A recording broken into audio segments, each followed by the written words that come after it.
Jai Hind and welcome to Dev Talks. This is Aadi. First of all, my apologies for the delay due to certain technical difficulties in this day and age of technology. Sometimes it does fail us.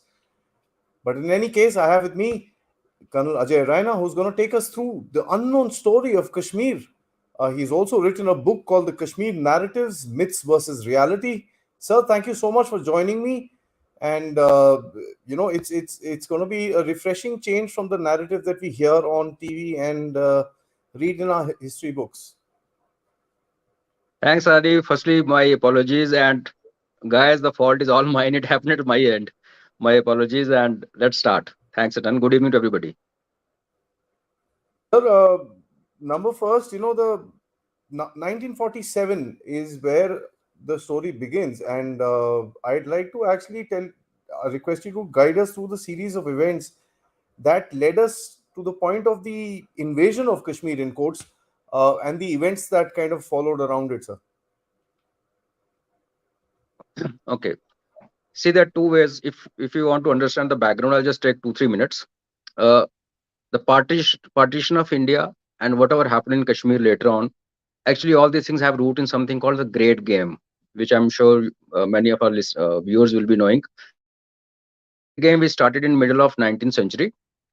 You'll be surprised that when Game was starting in 1840s, that is the time when Jammu and Kashmir state came into being, when Maharaja Gulab Singh, after the Treaty of Amritsar with the Britishers, got this state.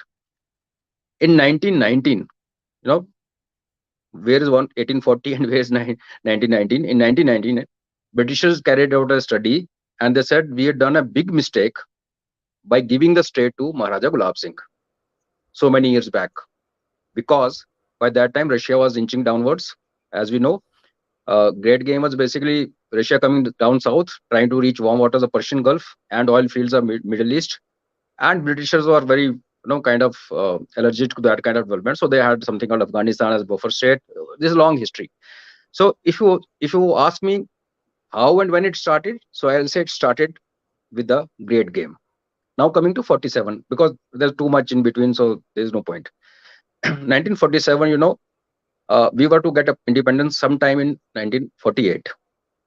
It was last minute, it was rescheduled, or in our Indian English, we call it preponed to August 1947.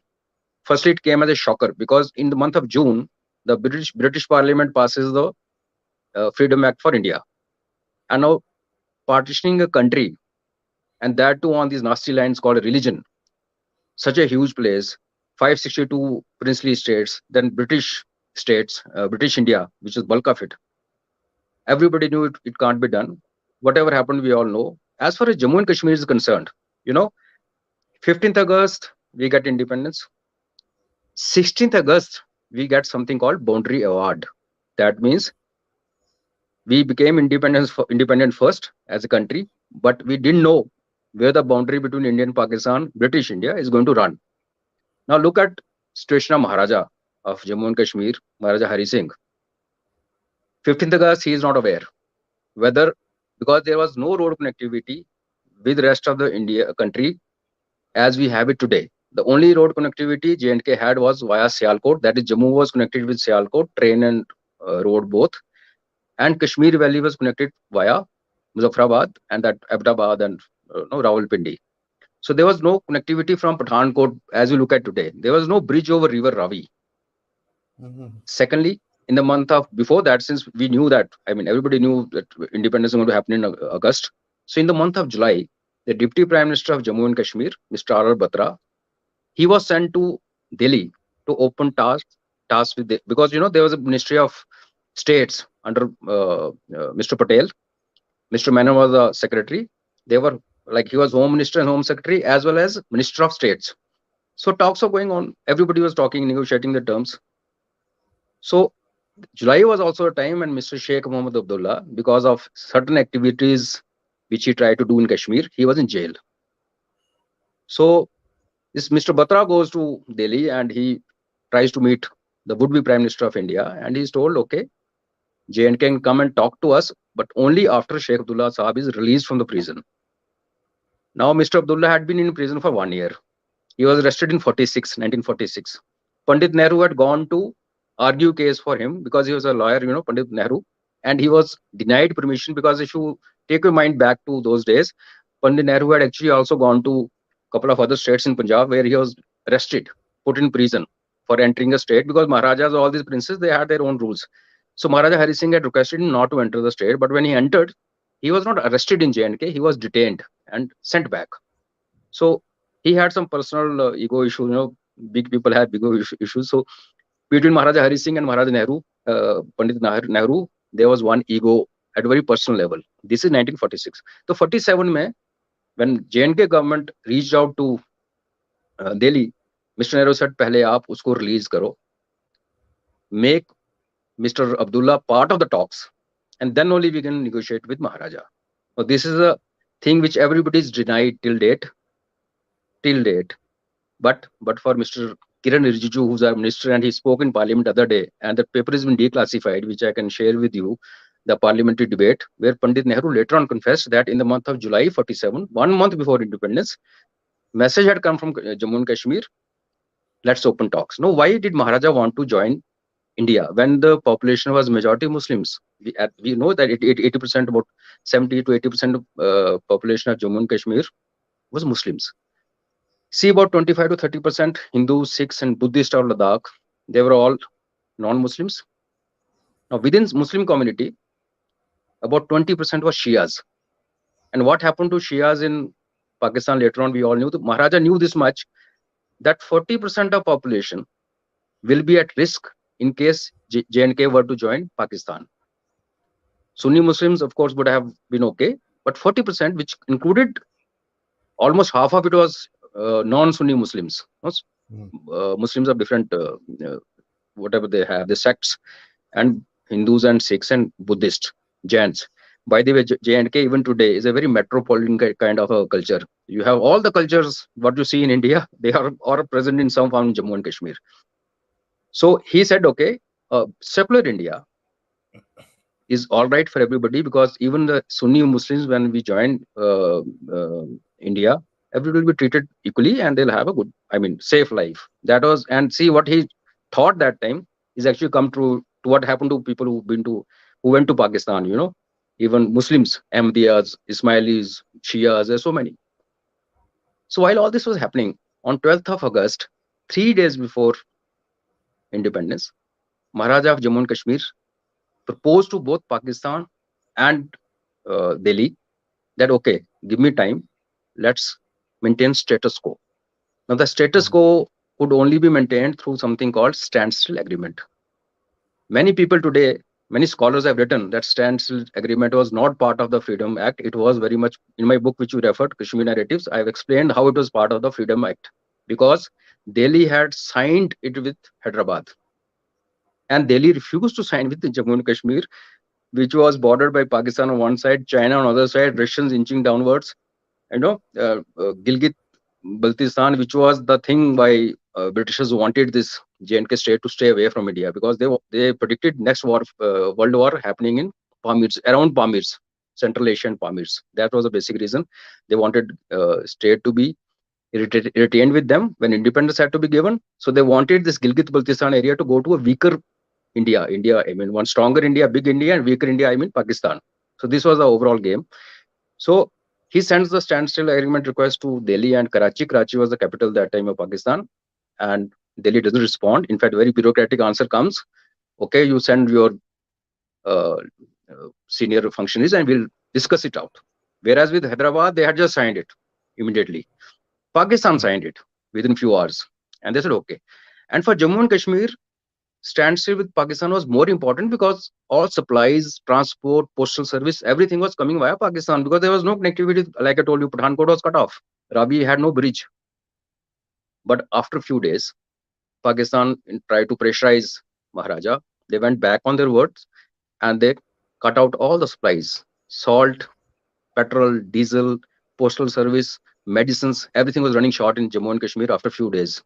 And this is the first character of this country called Pakistan, which had the kind of cheeks to go back on a commitment given in writing. Standstill agreement was an agreement; it had to be honored. So this happens on in month of August and September. Interestingly, Pakistan got independence on 15th. Both of us got independence on 15th August. 14th August is something else. There's a reason. It was more of a protocol issue. It was not that Pakistan wanted on, like people feel that Pakistan Right. wanted one day before India. It's not that. It was Lord Mountbatten's engagements, and he couldn't have been present on two places at one time. So it was kind of done that way. So 15th August, country gets independence. 16th August, countries come to know where the border lies. Gurdaspur इधर है कि गुरदासपुर उधर है, because Gurdaspur इधर है तो India JNK से जुड़ा हुआ है, अदरवाइज गुरदासपुर उधर है तो JNK लग जाएगा साइड पे. So it's very easy to comment on Maharaja. What was he doing? Why was he delaying? He didn't even know that whether his country is going to be kind of in neighborhood of India or is going to be away, cut off with Pakistan in between. You look at the problem of that man. Anyways, 3 days later, on 18th of August, when countries just been born, country is trying to find its feet. वो road कि मेरे पैसे India नहीं दे रहा और Gandhi ji goes on fast, all that drama, happened. General Messervy, who was the commander-in-chief of Pakistan Army, and all 6 commander-in-chiefs, commander-in-chief of Army, Navy, Air Force, India, commander-in-chief of Army, Navy, Air Force, Pakistan, were all Britishers. And then Mountbatten was sitting on top, again a Britisher, and Field Marshal Auchinleck, who was the Supreme Commander.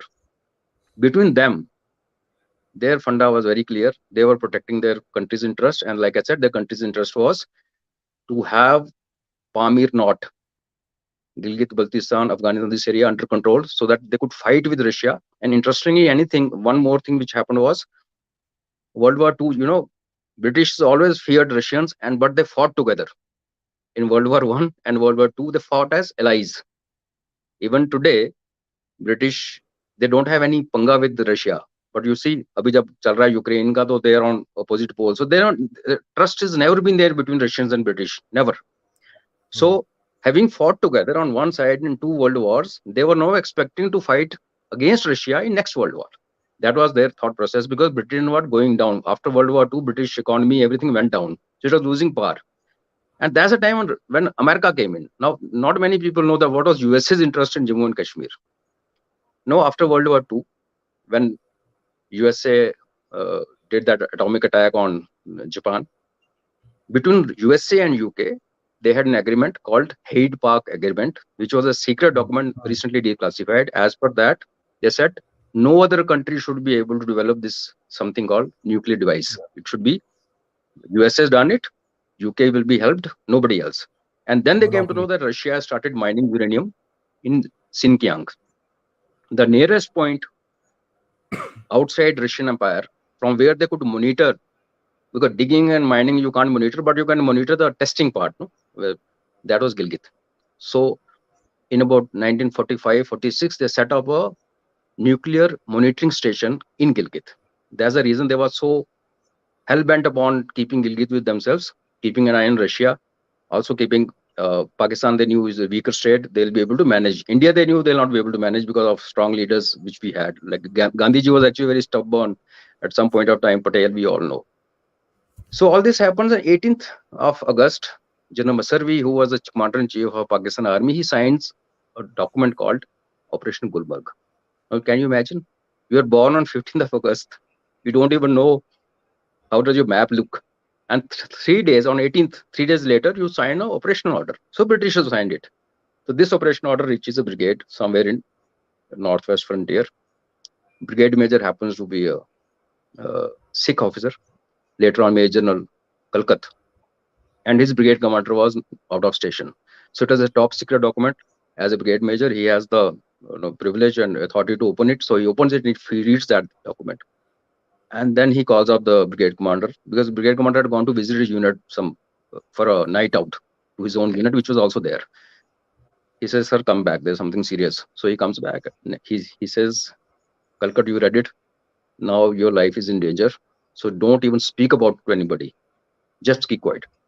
But head clerk of the brigade, he knew the signal had come, top secret vendor is open. Head clerk also comes to know. So he probably reported, and Major Kalkat, his wife and toddler, they were put under house arrest. Now, how they got away from that is a long story. There's a very beautiful book written by him later on called Far-Flung Frontiers, where there's a chapter dedicated on this. So he somehow reaches India. It's a movie stuff. If you read how they got away, then wife वहाँ चली गई, and Pakistanis killed all the officers who, senior officers who helped him get out, because they had fought together in World War II. They were all friends. They were fighting for same empire. And when he got into lurch, these people helped him out, including brigadier. The brigadier was hanged. The major Shah was hanged. Two JSOs had helped the family to get away. They were all hanged by Pakistani through a court martial. Imagine. So this Wow. man manages to reach Delhi. His wife and kids are not, they were sent earlier, so he doesn't know where they are. Punjab is on fire, but he first catches a goods train from somewhere and reaches Delhi, goes and meets the defense minister Sardar Baldev Singh and tells him, sir, I am so and so, I have read this order. And that is now 18th of October. He says 4 days from today, 22nd of October, JNK will be invaded. He's taken to uh, those intelligence guys are brought in, they all question him, and they say, no, this is nonsense, you carry on. So he gets into some train and goes to Amritsar looking for his family, where luckily he finds his family later on. So he's forgotten. So we take no cognizance, we say this guy is a stupid guy, itni dur se aaya, pagal ho gaya, chhod do. Now this is 18th of October, but interestingly, on 8th and 9th night, invasion happens in Punch. So J&K state was invaded on 8th and 9th October, actually not on 22nd October. This is a misnomer again. See, after August, cross-border raids are happening all along Jammu belt.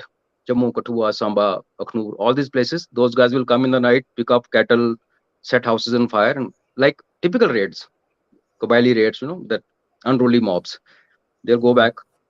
But 8th and 9th October night, place called Oven Patan, there was a small fort, there was a platoon, and of state forces. That platoon had been ordered to get back, because one thing you must understand, that when these princely states were uh, when Britishers were ruling India, all the princely states had the protection of Britishers. They feared nobody.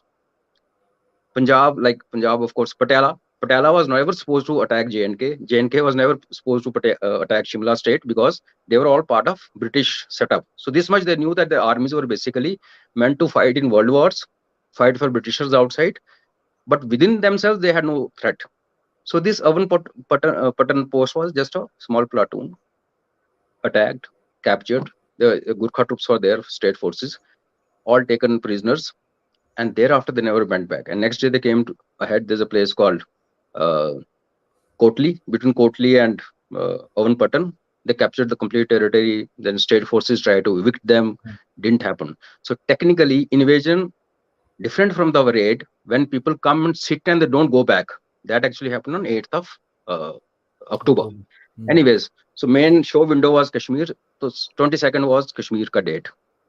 So Major Kalkat is told to carry on. He carries on, and what happens there is 22nd morning. These so-called Qabilis. See, look at the character of Qabilis. They are basically Afghans or Pathans. Now, even today, these guys don't recognize Pakistan as their state. They say Correct. Pashtunistan is our country. Durand Line was a fraud, which was actually fraud, big fraud of 1892. A drugged king who couldn't speak English, he signs a document with the British officer who couldn't speak of Pashto. So you can Pashto. make out what kind of agreement was. It's very interesting if you read 1892 Durand Line. So they were mercenaries. They wanted Pesa, and Pakistan didn't have money. So first two things Pakistan did: they put their officers, JSU and Jawans, on top of these guys, tribals. So bosses, it was an invasion led by Pakistani army. Bulk of force was, of course, these northwest frontier Pathan, province guys. They were told, we don't have money to pay you, but once you enter Kashmir, women are very beautiful, people are very rich. Go and plunder, kill them, take whatever you want to take, bring them back, sell the ladies in Peshawar, keep gold, keep utensils, everything.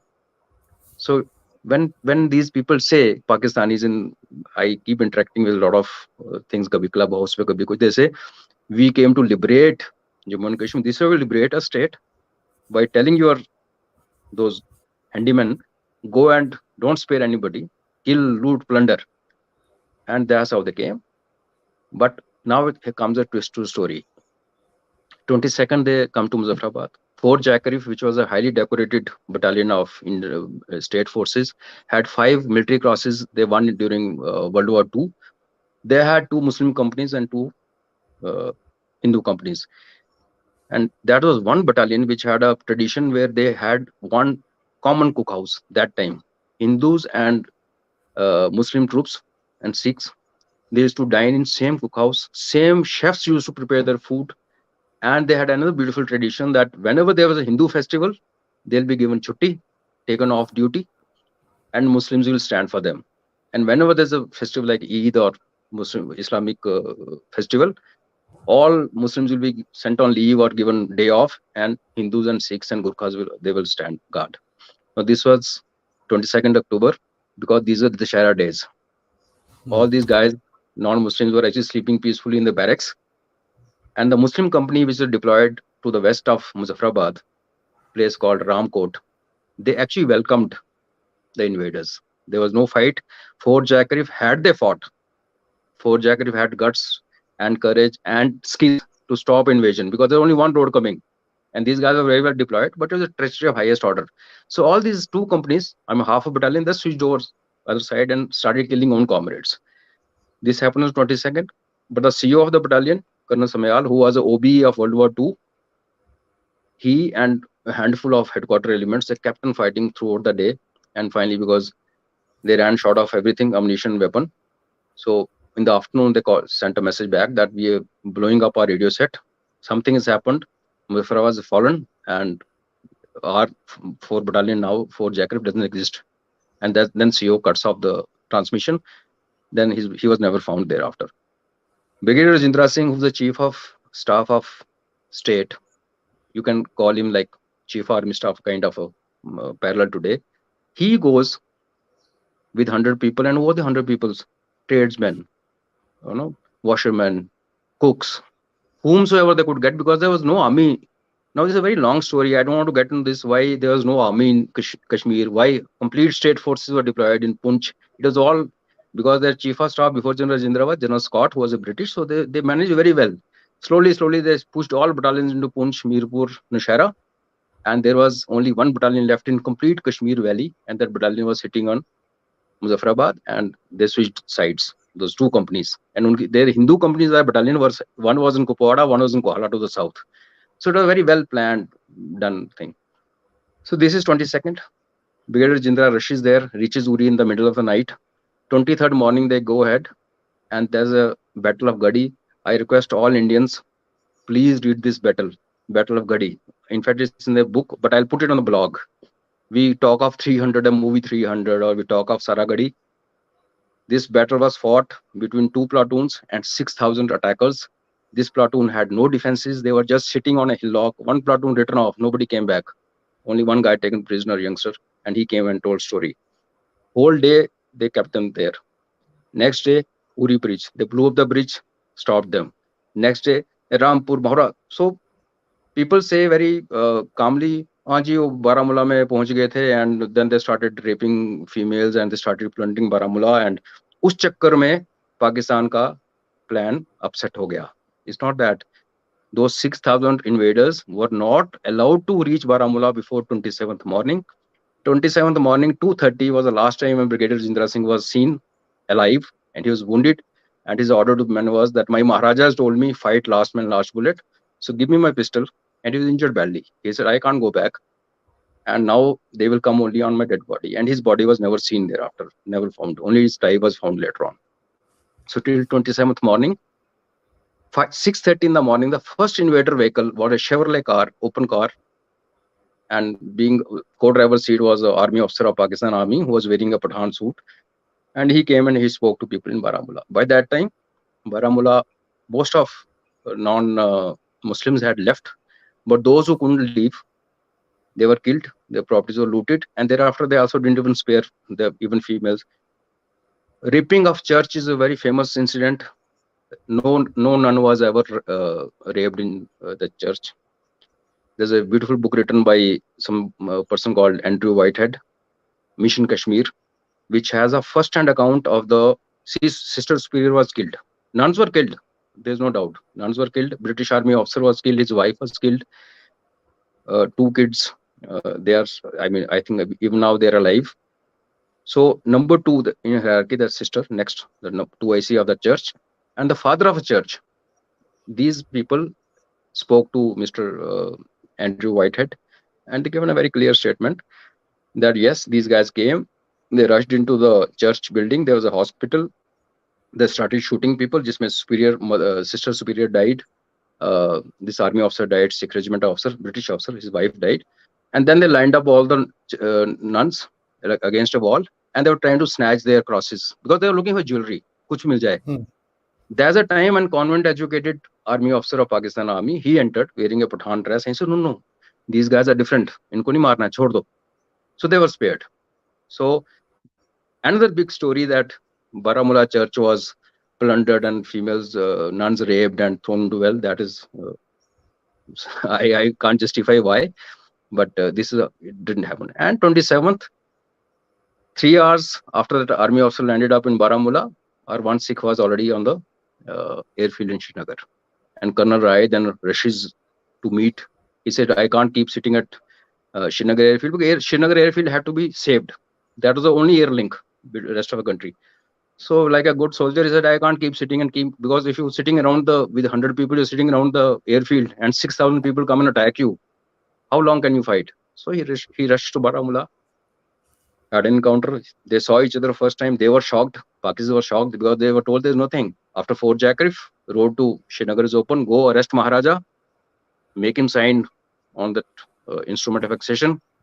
J&K comes to Pakistan, mission completed. Eid जो है जिन्ना साहब, ईद जो 25 तारीख की है वो श्रीनगर में बनाएंगे. That was the aim. So then, of course, Colonel Rai he got killed in action. The CEO of the battalion, one Sikh. Then Major Somnath action happened. Then 7th November, finally they were beaten badly outside Srinagar in Shala Tank. So what I'm trying to say, there's so many things which which have been told wrongly. किसी को भी आप पूछोगे India में ना, people say Pakistan attacked Kashmir and Kashmir में किया. Nobody says that it was a British plan, signed on 18th of August, discussed much before that, and then implemented. Pakistan was used as a tool, which they continue to be used even today. Thereafter Americans took over, and they kept on using Pakistan as tools in Afghanistan, tools elsewhere. And again, in the lovey-dovey situation starting because of some other reason. So this is how the thing is. But when all this was happening, 24th of July, October, Maharaja wrote a letter to Pandit Nehru, personal letter, copy to Mountbatten. He said, we are in a fix, we've been attacked, and our route is open for invaders to come. Please send help. So, and he says, my Deputy Prime Minister, Mr. Batra, who's carrying this letter, I delegate my authority to sign on instrument of accession on my behalf. Now, this happens on 24th of October. Mr. Batra flies down to Delhi, and he's told नहीं ये format जो है ना ये ruler ही sign कर सकता है. It can't be delegated to you. Was that a time to discuss format कि जो उसने application लिखी थी महाराजा ने, where he wrote कि I am ready to accede to India, and if any document is to be signed, my Deputy Prime Minister will sign. Otherwise, you take it. I'm acceding to India. And in Delhi, he's told, no, this format is different. We have a different format for all states. So format is sent back. Mr. Menon flies, General Manik Shah flies.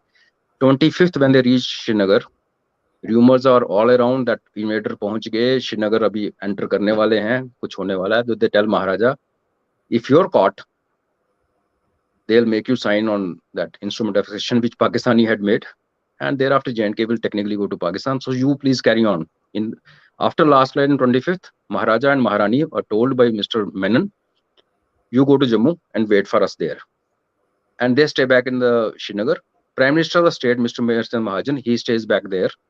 The Governor of Kashmir, Pritam Singh, he stays back there. There's allegation on Maharaja. Later on, when narrative was set, they said he ran away. Should I tell you on 25th who was the first guy to fly out of Kashmir? It was Mr. Sheikh Muhammad Abdullah. He took his family, went to Bhopal, never came back to Srinagar till the time Indian Army arrived. Indian Army arrived on 27th. So he came back on 29th. And then General Sen told him to buzz off from the ops room, because you must have read that story. So, 25th he goes to Jammu. VP Menon and these guys, General Manik Shah, that time Colonel Manik Shah, they fly back to Srinagar. to Delhi and tell them Maharaja is ready. He is. They say no, usko sign करवा के लाओ. So 26 they come back to Jammu and Maharaja has told his ADC कि अगर दिल्ली से कोई आया तो मेरे को जगा देना, नहीं आया तो ये पिस्टल है, मेरे को गोली मार देना, because he knew then state is gone. 26th evening that document is signed. Now there are many naysayers who say even today that these documents never been signed. In my book I covered in a lot of detail, and the pilot who flew these people from Delhi and back, when his logbook was taken out and entries were seen, yes, they say this all story. Nobody went to Mr. Menon never went to Srinagar, then he never went to Jammu. It was all story. So all those things got then in my books we refer to these issues, and that's how 26th night he signed the document. They fly back Delhi on 26th night. 27th morning, then troops 26th midnight orders are given, and 27th troops fly to Kashmir, Srinagar. So this is it's a long story. I mean, we can keep talking, but I'm sure you would have probably heard few things which are generally not discussed when we talk of Kashmir. So one of the biggest things that is not discussed is how did Gilgit-Baltistan land up into Pakistan's hands, because the Battle of Kashmir, which actually took place, was in far southern part of from State. Gilgit region. So it Yeah, was in the area bordering Punjab rather than the areas bordering Afghanistan or anything else in the north. So the story of the British Army major, if you could tell us who kind of played the actual game in terms of handing yeah, it over to Pakistan, sir. yeah. You have used the right terminology. He handed it over on plateau to Pakistan. Major William Brown was his name. He was decorated by British. No citation written. After the no citation written because they couldn't say he is our man. And Pakistan honored him 50 years later. Later. Again, again to thank him without saying why. So this William Brown was a British Army officer. He already had before that you must understand Britishers, they were ruling the world not for they had some talent. They were masters of the game. Even before World War, they had a committee constituted and the decision was taken that all these areas, Northwest Frontier Province, and that like you're saying, the far off areas, far flung areas to the north and northwest, there should be no regular troops. They will have only have levies, Gilgit Scouts, Chitral Scouts, that kind. Aim was to take out regular army from there. In a way, it may sound slightly harsh. Aim was to take out non-Muslim troops from there and keep the area open in the control of Muslim troops of different hues. And Gilgitis were Shias, so those fishes were there. But this is what they did. Gilgit scouts were trained to fight against Russians. Britishers had taken Gilgit Baltistan on lease, Gilgit, not Baltistan, on lease from Maharaja after putting a lot of pressure on him in 1935 for 60 years. So World War II से पहले तो they said कि हम तो 1995 तक तो इधर हैं ही है ना. And to counter Russia, they had prepared Gilgit scouts, a very well prepared army. Major William Brown came as a kind of deputation, yeah, like our officers go to Rashtriya Rifles and Assam Rifles. So he was regular officer. He came to Gilgit Scouts, then went back. And when this thing was to happen, this partition and Op Gulmarg was signed, second operation called Operation Datta Khel. Datta Khel is a place there uh, to the west of Gilgit. So Operation Datta Khel was whole in charge was made with Major William. So what Britishers did, they told Maharaja, okay, now independence is approaching, so our lease is over, so please take back your Gilgit. But so many years British has been ruling there. We are very good with people, and people have a lot of faith in us because we're neutral. We are neither Hindu nor Muslim nor Sikhs. So we advise. Who's saying this? General Scott, who was the chief of army staff of JNK. He told Maharaja, sir, and British resident sitting in Kashmir. These guys are advising Maharaja. Okay, sir, we advise that you let some British officers handle Gilgit for a while. So people will get used to Dogras coming back. Because earlier Dogras were in Gilgit and there were a lot of wars. Gilgit was a boiling pot. It kind of mini Afghanistan. Like you couldn't tame them. Once army went, they came back, they revolted. Then again army and Dogra army going from Jammu or Srinagar to Gilgit used to take a month. So they said, so it sounded sensible. So Maharaja said, okay. who the British was going to stay back. They said, we'll ask. So as per British version, they said they asked for volunteers because staying back in Gilgit meant that particular officer who wanted to stay back in Gilgit had to resign from British army, because you couldn't be a British officer serving Maharaja of a state. Aha. No, Mm. ये भी एक technical गुंडी थी. So he was made to resign. So William Brown resigned his commission, gave a commitment कि my loyalty now lies with Maharaja of Jammu and Kashmir. And he said, I have a friend, Captain Matheson. He's also served in scouts earlier. So if I can get him, so he also resigns. So Matheson and William Brown together create something called Tata Khel. His book, Major Who Rebelled, Who Revolted, something like Gilgit. Major Brown की एक किताब है बड़ी famous. पूरी Mhm. Story उसने clearly लिखी हुई है. दो he says he did that because he felt as a major sahab, he's taken a decision that Maharaja is a Hindu, population is Muslim, so they will never gel. So let's give it to Pakistan. He says I took the decision.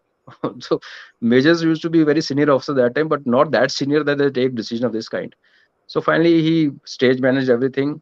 When Brigadier Gansar Singh, who was the uh, governor appointed by Maharaja, when he reaches there, Indian taking over Hogi, British officer leave, and who's left now? Brown, Matheson, and Gilgit Scouts. By that time, Gilgit Scouts had a tradition that the Subedar majors and Subedars used to be from princely families of those states. Chitral, Hunja. Chitral, of course, is different. Hunja, Nagar, Gilgit.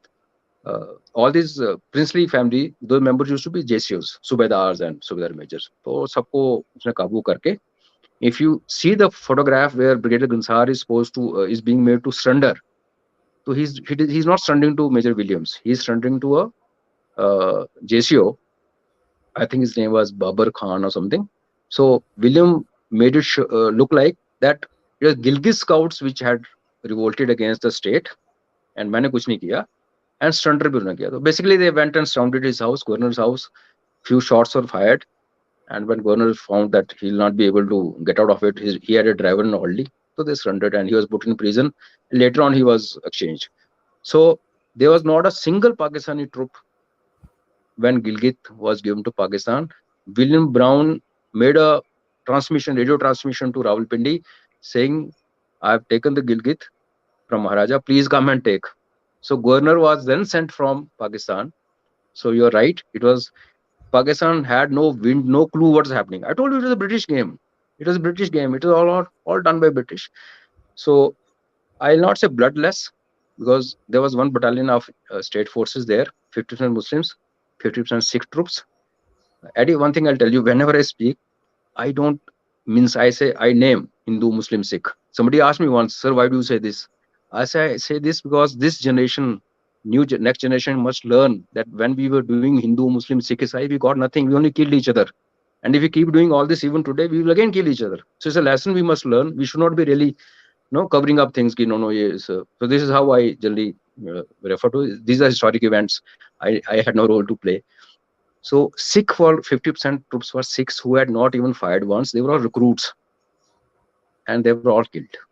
So it was not bloodless. It was, and then you would have heard the story of uh, that time Colonel Sherjang Bahadur, Sherjang Thapa, who later on got MVC and brigadier.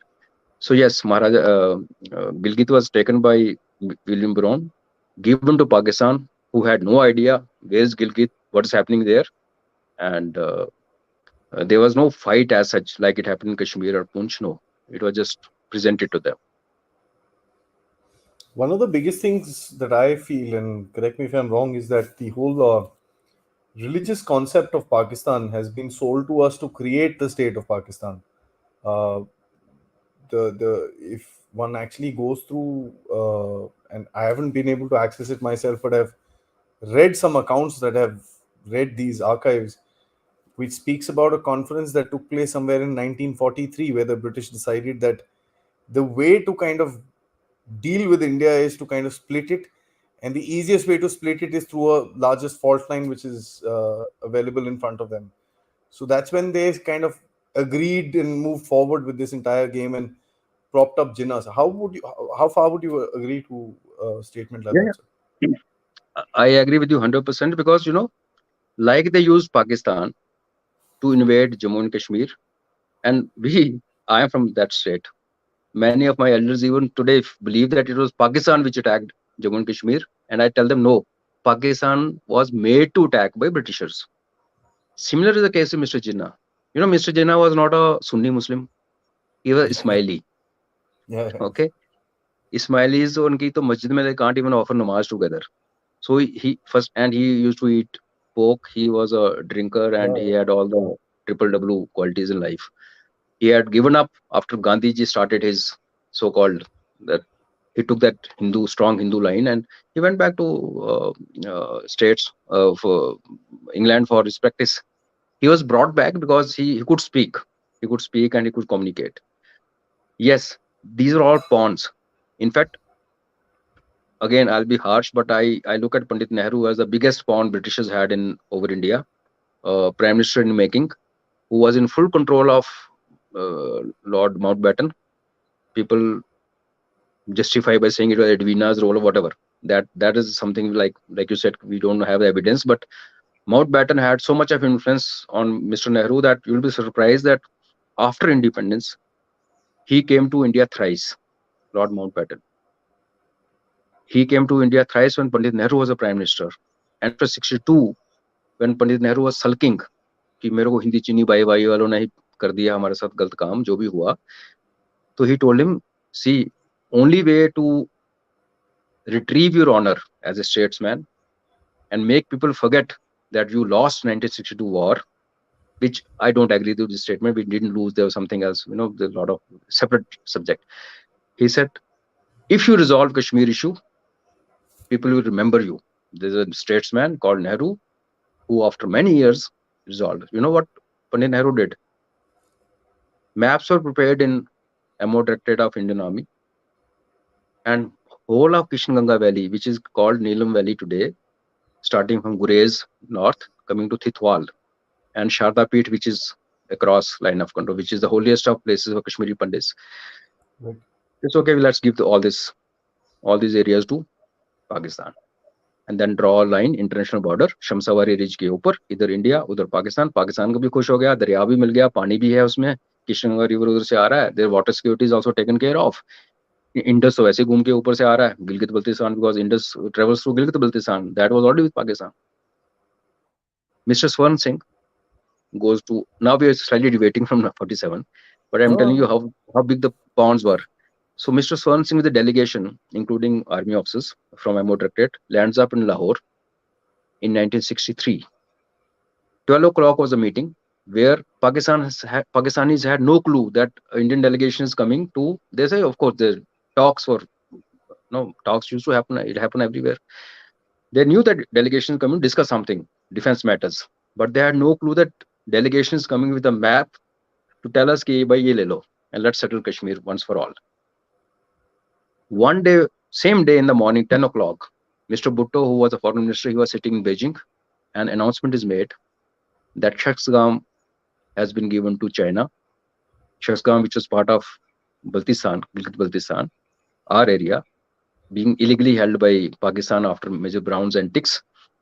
That glaciated region, which has the maximum concentration of glaciers, was given to China to settle boundary between China and Pakistan. Pakistan. So Pandit Nehru felt so offended that he told Swan Singh, just get back. And later on, we came to know that even Mr. Bhutto had his mole who had told him that Indians are going to propose something for the resolution of Kashmir issue. And when he was in Beijing, he told Chinese that I believe Indians are coming with the proposal. Let's wait. Chinese told him, not to worry. You give this area to us. In 2 years' time, we'll give you a plan through which you will, as it is, you will take whole of Jammu and Kashmir. Why settle for small, some part of it? And if you 665, when Pakistan infiltrated their commandos into India, the Gibraltar, it had the Chinese signatures. Pakistani army has never done that before, and they did it again kind of in 99. So now you connect. So Pandit Nehru ji was that kind, though so much in the hold of Mountbatten, so many years even after becoming Prime Minister of India. पहले तो समझ आ गई ना कि you are off Britishers and you are PM in making, so you heard them, you told your army to stop when they were going great guns after invaders in 47. I'm talking 63. So Jinnah, Mr. Nehru, Gandhi ji, a lot of people have a lot of things to say that he was a person Britishers had propped up because he could be made to do Modified. certain things. He had that kind of following, and so yes, you're right. This is all this religion, हिंदुओं को लग चाहिए मुस्लिम को चाहिए, this all came later on. These are tools. Thought I told you 1919 they had said गलती कर दी, Jammu and Kashmir should have been with us. Yeah. So the biggest question that everybody has is that, when the war started in 47 and when the army went inside, uh, initial setbacks apart, the army had started retaking areas. Baramulla came back. A lot of other areas, the line that we see today, we had reached, and this was uh, far, far ahead from the line that the Pakistanis had reached. Of course, they were not fighting as an army. It was more of a haphazard sort of an approach towards conquering an area. Having said that, so we were on the offensive at that time. Our troops were firmly in there. The weather was not as bad as it does get normally in about November. Why did we get up and go to the UN? Okay, इसका एक ही answer देता हूँ पहले मैं. 47-48 is never called war. Can you beat it? If you read MOD book, the official history is called Operations in Jammu and Kashmir. So That's India why and I said war. Pakistan, India and Pakistan never called it a war. And while fighting was going on in Jammu and Kashmir, yeah, raising rate and karne Indian officers used to go to Pakistan, Pakistani officers used to come to and raising this because they've just been separated. So certain units had officers. So that is how it was. Coming to your question, yes, when invaders came first, I told you they were under officers and JCOs of Pakistan Army. But being tribals and being the free spirits that they are, by the time when they got stuck in Baramulla and thereafter they're coming forward and taking Srinagar city, Maharaja, his Khajana, nothing happened. So there a lot of frustration. So there was infighting, and then many Pakistani officers went back. Colonel Pasha, if you could just search sometime, Colonel Pasha, he finally came by Gilead. So at that stage, like you said, as it is, they were not a regular army, so to say. ऊपर से these frictions came up. Many Kabylis, so-called Kabyle leaders, have sent their vehicles back loaded with women and uh, the war Yeah. booty back to Peshawar, कि उनको छोड़ के आ जाओ फिर और लेके जाएंगे. तो उसमें delay हो गया.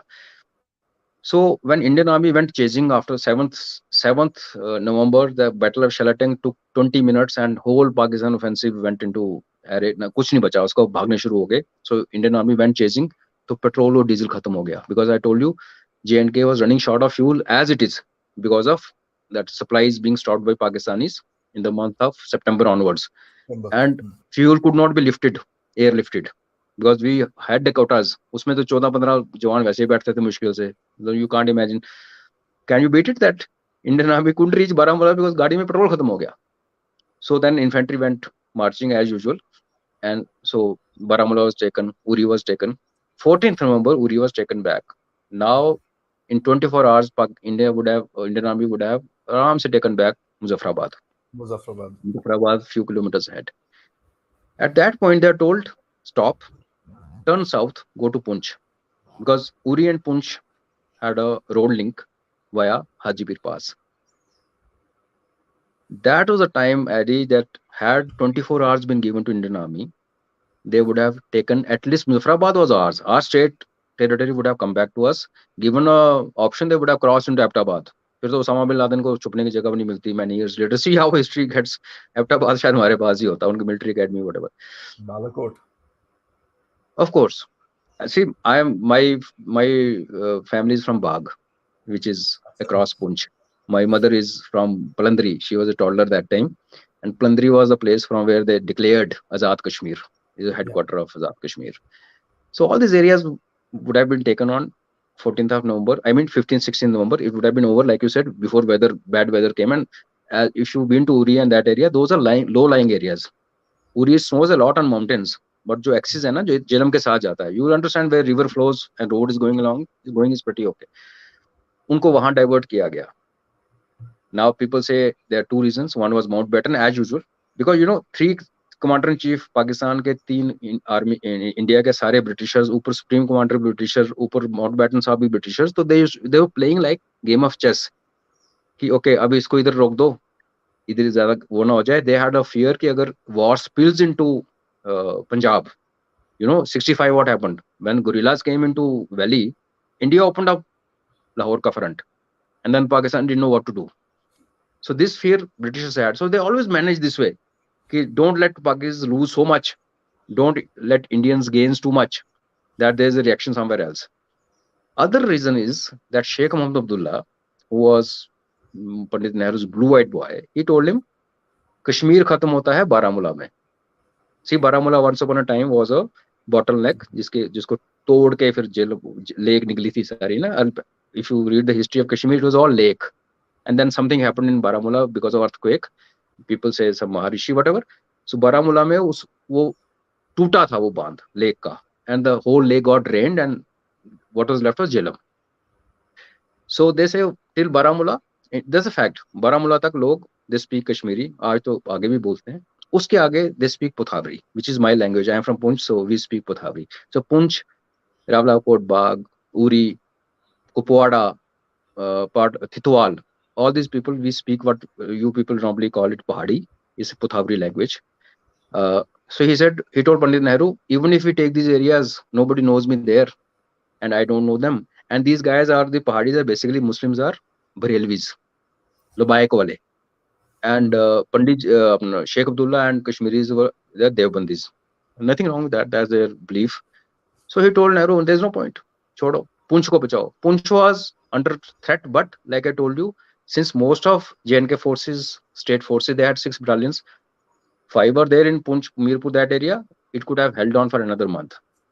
3 दिन भी दे देते तो मुजफ्फराबाद आया था. But when you come to second phase in 1948, in July, India made up his mind. वो तो 47 में ही UN चले गए थे पंडित जी. 48 जुलाई में orders आ गए. No offense, no offensive operations. Only operations to be undertaken, link, like Skardu was cut off, try to link up. Punch was cut off, try to link up. No retrieval of own territory. Air Force was banned not to fly within 12 kilometers of the so-called IB, which JNK state had with the British India earlier, whereas Pakistan was not using his Air Force. So in 48 July, we gave up. We, other than Zuzila operation, which happened later on, we had actually said, "ठीक है." But Pakistans were relentless. They moved 7 Infantry Division. That, if you refer to that, I said op order, op Gulmarg, signed by General Masarvi. That order said, while Kabilis will go into Kashmir, Jammu and Kashmir, role of each Pakistani infantry div and brigade in the border area was defined. So 7 div came into Uri, Muzaffarabad. 1 brigade went into Thitwal and stopped us there. 1 brigade came into Chukoti, opposite Uri. They took back a feature called Pandu from us, which we had captured. A big loss actually. And 1 brigade remained in Muzaffarabad to react either towards north Thitwal or, and similarly 1 more brigade came in front of Jammu, Sialkot. So in 48, while we tried our best to go, we couldn't go because the 161 brigade, General LP Sain's brigade, had 1 field battery and 1 mountain battery. The mountain battery was of state forces. And Pakistan, they had 5.5-inch guns, heavy guns. They were bashing us up with everything they had, no holds bar. And we were in different world in 48. It's actually a very disgraceful thing to say. 48 में we had given up. हमने बोला UN ही करेगा जो करेगा. और 6 महीने before, see, can you believe it? Haji Pir के आसपास की few heights, Haji Pir they had taken. We had taken and we vacated them in December 48. Yeah. कि बर्फ पड़ रही है, बर्फ पड़ गई और उधर से सीज फायर होने वाला 10 दिन के बाद.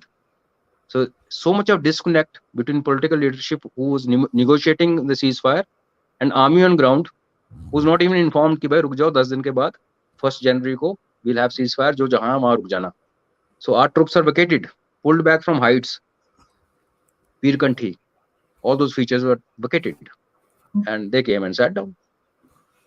So there's so many layers. Mountbatten ki dekh lo, Sheikh Abdullah ki keh lo, disconnect between army and leadership, immature leadership which could be manipulated that time. Today We are strong enough. Nobody manipulates us easily. That was a Hmm. different era.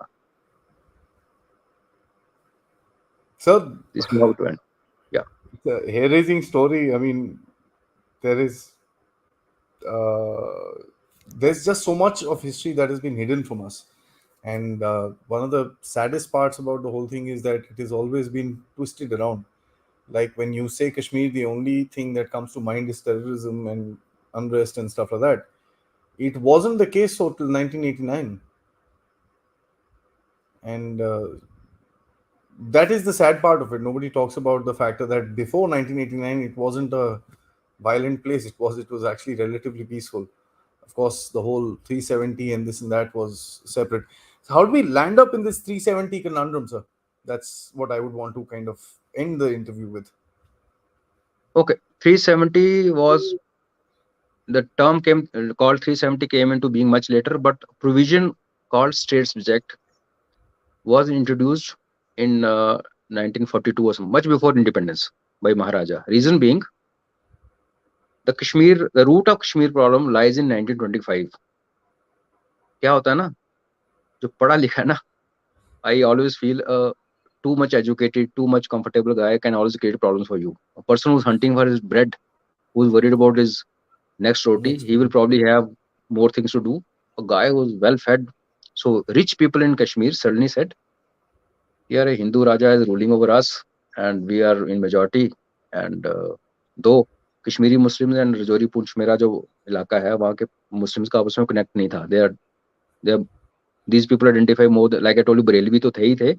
Linguistically also they were more close to Punjab, whereas Uh, Kashmiris are different. So they said let's create something. So they started needling Maharaja, asking for reservation, and Maharaja Hari Singh took over in 1925. People have painted him such a big villain. If you read mainstream history, कि ये वो थे. Can you beat it? That young guy, 1925, when he became the ruler of J&K. See, all the rulers had their own habits, things. That's I think given divine right to rule. He introduced widow remarriage. He banned child marriage. He banned trade in women. He opened temples to Dalits. In fact, Jammu Raghunath Mandir, he went with Dalits. He said, open the gates. And he said, anybody objecting? Child marriage आज भी होती है India में और बहुत सारी countries में. तो इसे नॉर्म अफ्रीका में इन 100 years ago he had this wisdom.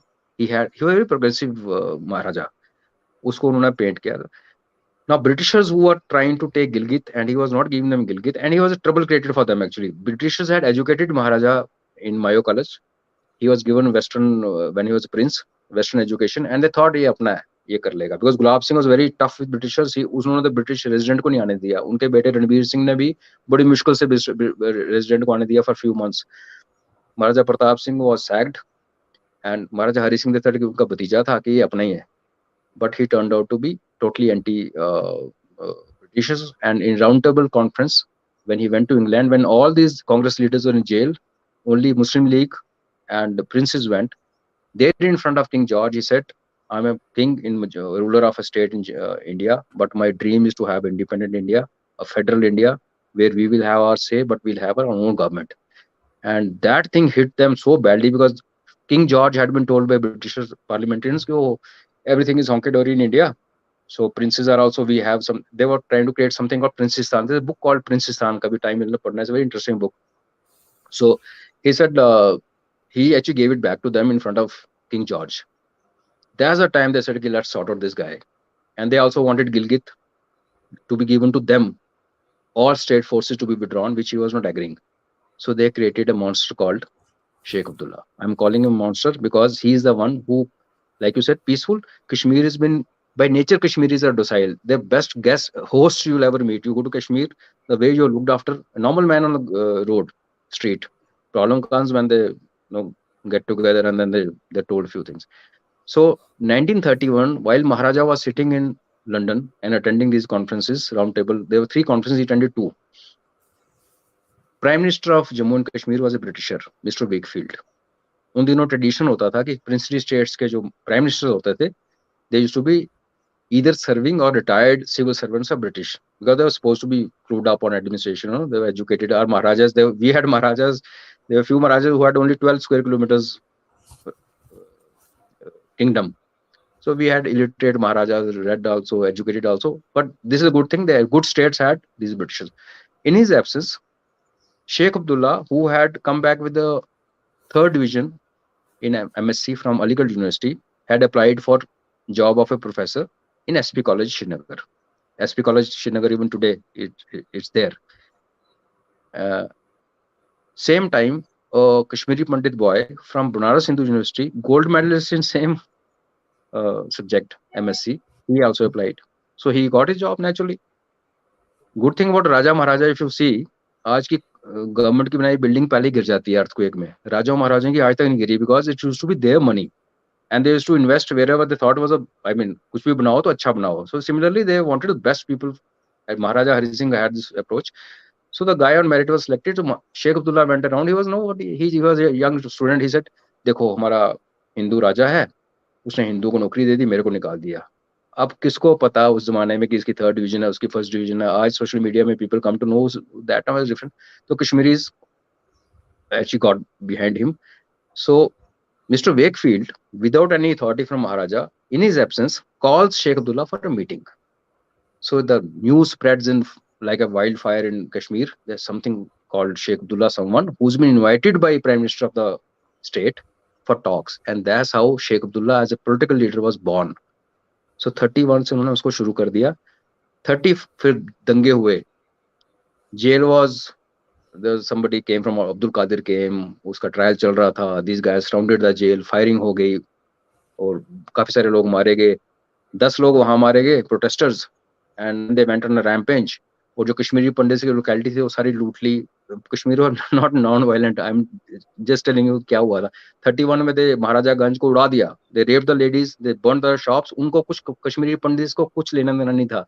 This was a battle between if at all Kashmiri Muslims and Dogras. Kashmiri Pandit are part of Kashmir. उनको रगड़ दिया because they were innocent. They had no defensive nothing. And all those guys who got killed in those riots, 22 of them, they were declared martyrs till abrogation of 370 in 2019, 5th August.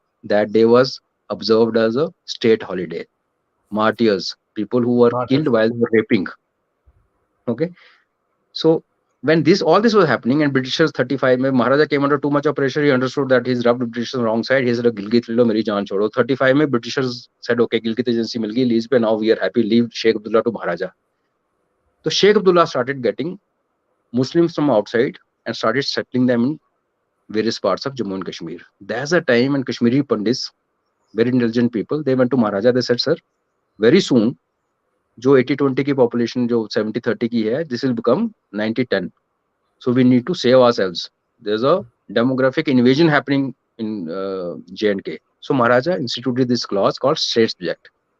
You should have been born in state subject, then only you can get jobs." And so that thing was carried forward by Sheikh Abdullah.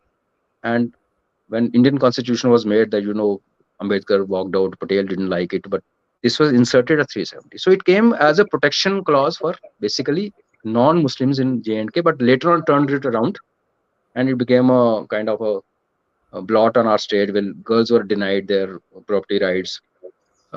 People who had come from Punjab, and see, people are running in 47. Massacres are Yeah. happening in Punjab. There are many people, areas which are hugging Jammu and Kashmir. So people just walked in. उनको आज तक voting right ही नहीं दिया. बोला you came from Punjab, British Punjab, now you settle. Strike हो गई, महामारी मच गई, तो पंजाब से जाके दे ब्रॉट स्वीपर्स एंड उनको सेटल कर दिया विद अ कंडीशन कि your sons and daughters, whether they become MBBS or they get PhDs, they will only get one job in J&K, that will be a सफाई वाला. तो this ये जो aspects हैं 370 वाले, ये सारे शेख अब्दुल्ला साहब की देन है. महाराजा के टाइम सिर्फ ये था कि if you are not born in J&K, your parents are not from J&K, you will not get job in J&K, you can't buy property in J&K.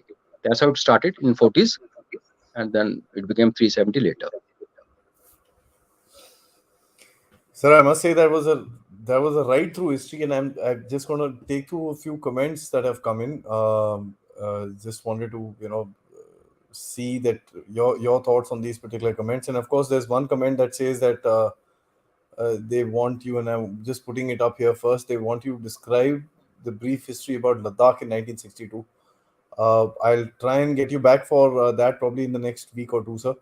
We'll try and schedule that out if that's all right by you. You mentioned the 1962 war, so since you do deal with the history, it'll be nice to actually hear this entire story. Moving forward, sir, the first comment that has come, it says the shift in balance of power from London to Washington and the transfer of strategic depth from British India to Pakistan was the main motive. That's what one viewer says, sir. And of course, the second one I'd like to also say the Wakhan corridor was specifically created to ensure there is no contiguous border between Soviet Union and India. So, what would you say to these two? No, not only Bukhan corridor. Bukhan corridor is like a tongue jetting into China and the north of Jammu and Kashmir. Bukhan corridor was always part of Afghanistan. The whole of Afghanistan was created as buffer state. Britishers and Russians, Napoleon once, at one point of time, Napoleon told Russians, let's go and sort out British in Indian subcontinent. And Russians had actually beaten Britishers just before that in Crimea War. Crimea. So with that background, when this thing happened, see, like you mentioned, military history, I've written 5 books only on 47, 48 operations. One of Nushaira sector, one of Poonch sector, one of Kashmir, one of Kishan Ganga, and one of Ladakh, Gilgit, Baltistan. And one of the book is now part of PARD exam syllabus, Kashmir one. So in my book on, if you ever get a chance to read this book called Treachery and Gallantry, Gilgit, Skardu, and Ladakh, 1947-48. In that, I briefed that how it was happening and how they were coming down, and British were scared, and Parliament में problem हो गई, London में they said, what are you doing, whatever. At one point, they said, okay, enough is enough. Russia said, I will not come down, and told British, you don't come too much close to me. Let's keep Afghanistan as a buffer state. Not only Bukhar, Bukhan corridor is only one part of Afghanistan, eastern, northeastern. So whole Afghanistan was a buffer state. Now between J&K state and Bukhan corridor and Gilgit, they touch each other. But between two countries, there's a portion called Chitral. Chitral was an independent state, not part of J&K, but their king, their ruler, used to pay tribute to Jammu court, or Jammu and Kashmir king. So Britishers, having created a buffer state, like I told you, they never trusted Russians. So they still wanted a grip on that area. So Gilgit, they wanted in our hand. जरूरत पड़ेगी Gilgit. They always were scared that Gilgit में 2 passes है, Russians वहां से आएंगे. They sent people on recce. A very long tale. It's a different chapter altogether. One day we can speak about that. What happened in that great game, how it unfolded in highlands of Karakoram and Pamirs. But to cut the story short, Afghanistan per se, the complete Afghanistan was a buffer state between British and Russia, agreed to by both sides.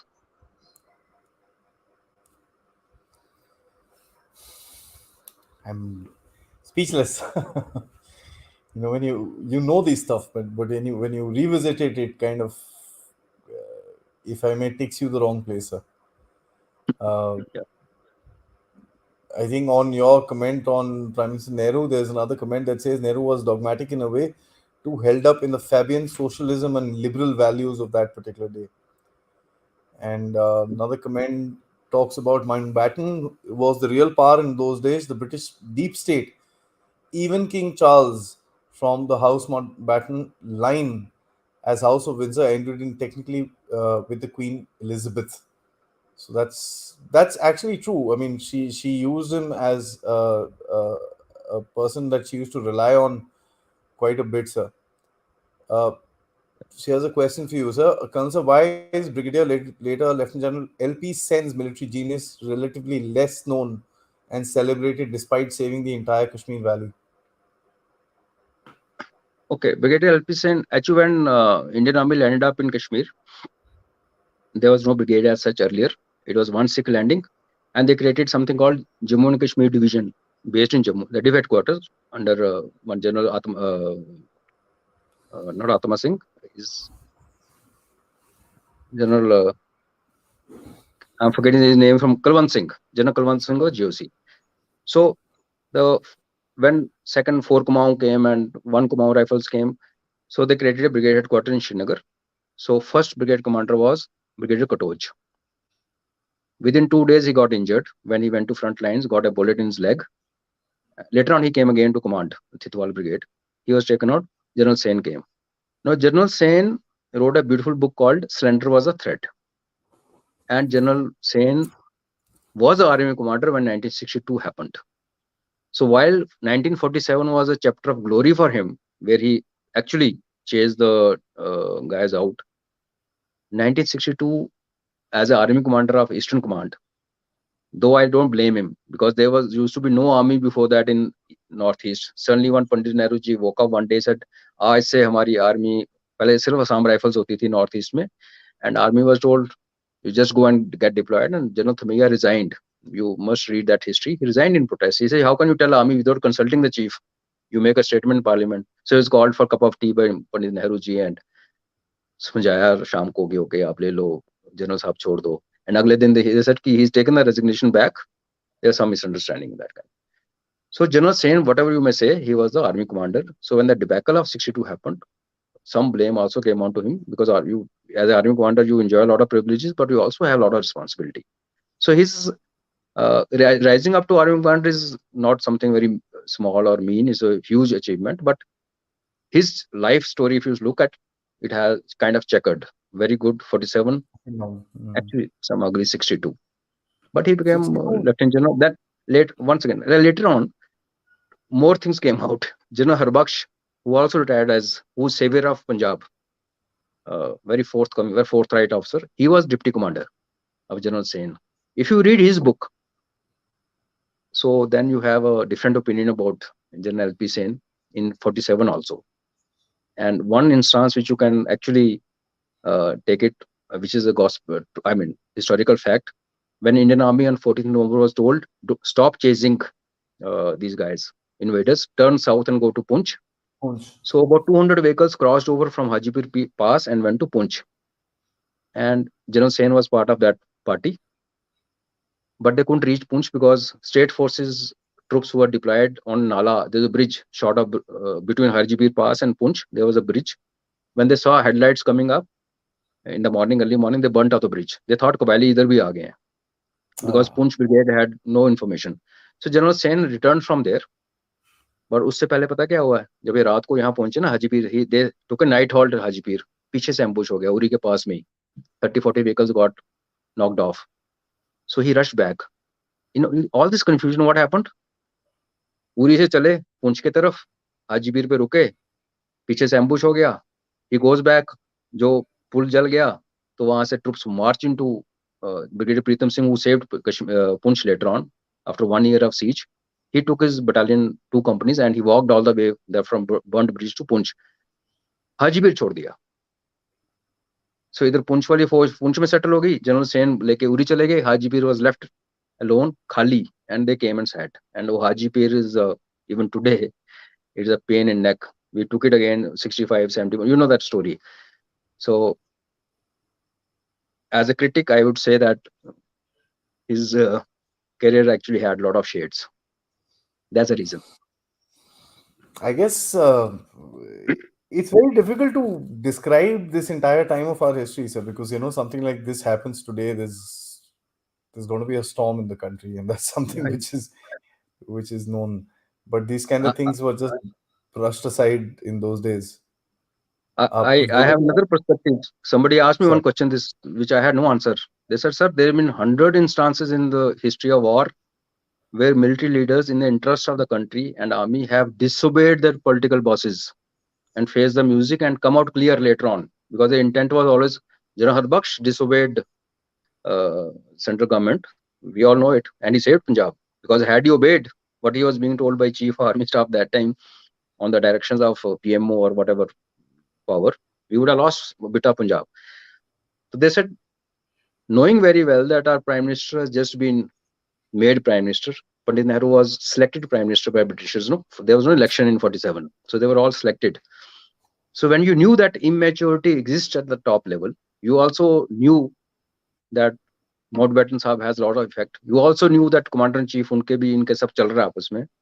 Why didn't some senior commander of Indian Army, General Sen, General Thamaiya, General Karyappa, who was Army commander. General Thamiya was a div commander, Srinagar division later on. Jack division was then broken into two: Jar division, Shri division. Shri division taken by General Thamiya.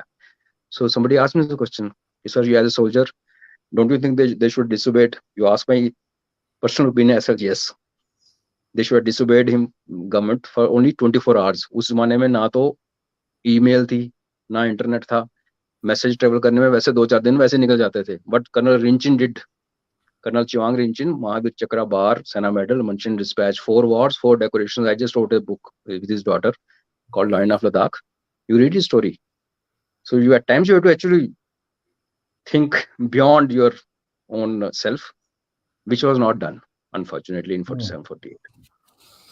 I think that is a very clear bottom line. Sir, thank you so much. I think this has been a wonderful session. I just looked at the watch. It's been about an hour. I didn't realize that we've gone through that much Yeah. time. It's history to me is a very interesting subject. I'd really like to request you, sir. We can do. Let's plan out the 1962 as well and discuss this particular thing if that's all right by you. Yeah, Uh, any day. we'll, Any day. we'll plan this out in the next some time. Viewers, anybody who has any questions for this, please do leave it in the comments. I'll get in touch with Col Ajay. And as a matter of fact, for those of you who's going to be watching the show who are on the Dev Talks group, sir is also there, so any questions can be redirected there as well. But please do be careful. Sir is obviously occupied with many other things, so please take it No easy. issue. No issue. Having said that, sir, thank you so much. I think this has been a wonderful session where we established some gospel truths about the whole Kashmir issue. Uh, to my mind, I think when I was a novice and starting to read history, the only thing that used to disturb me was that yeah, the 47, 48 operations तो south में हुआ था ये गिलगिट बाल्टिस्तान कहाँ से ले गए ये लोग so that is something that I never could understood till recently when I realized what the history was and how this whole game was played. And thank you so much for explaining that, sir, and taking us through with this story. Thanks, Adi. Once again, my apologies for what happened No, no, initially. And can you not at beat all. it as we speak today? In 47, same today, 21st, 22nd night, all those Qubailis were inching towards Kashmir. Same So night. it's a Right very time. relevant time that we've decided to do it. My Yeah. apologies to all the this thing. We had a little bit of a technical glitch. We'll ensure that it's ironed out for the next session. Till next time, sir. Jai Hind. Yeah. Thank you.